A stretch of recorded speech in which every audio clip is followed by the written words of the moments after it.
Assalamualaikum warahmatullahi wabarakatuh. Perkenalkan, nama saya Fajar Julianto. Saya mahasiswa Universitas Mercubuana Cabang Waru Mujib, program studi Teknik Informatika, Fakultas Ilmu Komputer. Di sini saya akan membahas untuk TB1 TIK 2 dengan tema berpikir positif dalam berkomunikasi dengan judul mengembangkan perspektif positif dalam berkomunikasi. Di sini dia pertama ada pendahuluan.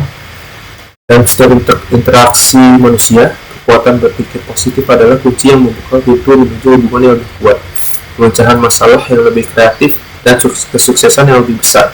Ketika kita memilih untuk melihat dunia dengan mata yang penuh harapan dan optimisme, kita tidak hanya mengubah cara kita melihat hal-hal di sekitar kita, tetapi juga cara orang lain melihat kita. Berpikir positif memancarkan energi yang menular, menginspirasi percaya diri, dan membangun hubungan yang positif dengan orang-orang di sekitar kita.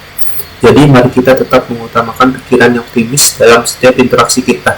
Karena kekuatan berpikir positif tidak hanya merubah hidup kita, tetapi juga kehidupan orang lain di sekitar kita. Lalu ada pentingnya perspektif positif. Berikut adalah daftar poin tentang manfaat berpikir positif dalam berkomunikasi. Yang pertama, ada membangun hubungan yang baik. Berpikir positif membantu menciptakan atmosfer yang ramah dan mendukung dalam interaksi manusia, yang pada gilirannya memperkuat hubungan interpersonal. Lalu yang kedua, ada mengurangi konflik. Ketika kita berpikir positif, kita cenderung lebih terbuka terhadap sudut pandang orang lain dan lebih mampu menangani konflik dengan cara yang konstruktif. Lalu yang ketiga, ada meningkatkan daya tarik pribadi. Berpikir positif dapat meningkatkan daya tarik pribadi kita karena orang yang optimis sering dianggap lebih menarik dan berpengaruh dalam interaksi sosial. Yang keempat adalah membantu meningkatkan kepercayaan diri. Sikap positif membantu meningkatkan kepercayaan diri, yang pada gilirannya membuat kita lebih percaya diri dalam menyampaikan ide-ide dan komunikasi dengan orang lain. Yang kelima, meningkatkan kreativitas. Berpikir positif membebaskan pikiran kita dari batasan negatif, sehingga membantu kita menjadi lebih kreatif dalam menemukan solusi dan ide-ide baru. Lalu selanjutnya ada strategi untuk mengembangkan perspektif positif. Dengan mengikuti langkah-langkah ini secara konsisten, Anda dapat memperkuat pikiran positif Anda dan merasakan perubahan positif dalam perspektif Anda terhadap hidup. Di antaranya yaitu, yang pertama, mencari sisi baik dalam setiap situasi. Melatih diri untuk melihat sisi baik dalam setiap situasi, bahkan dalam situasi yang sulit atau menantang, dapat membantu memperkuat pola pikir positif. Yang kedua, mengubah bahasa internal.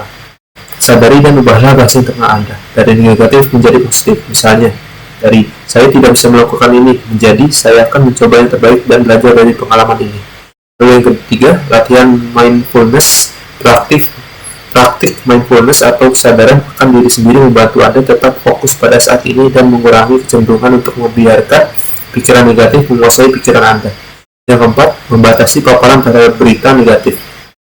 Berita dan konten negatif di media sosial dapat mempengaruhi pola pikir kita. Batasi paparan terhadap berita negatif dan carilah konten yang lebih positif dan mendukung. Yang kelima, mengelilingi diri dengan orang positif. Interaksi dengan orang-orang yang berpikir positif dapat dan memberi dukungan dapat membantu Anda merasakan energi positif yang menular. Manfaat berkomunikasi dengan perspektif positif. Ada tiga. Yang pertama, meningkatkan hubungan interpersonal. Berkomunikasi dengan perspektif positif cenderung menciptakan atmosfer yang lebih ramah dan mendukung, yang pada gilirannya meningkatkan kualitas hubungan interpersonal. Yang kedua, membangun kesan yang positif.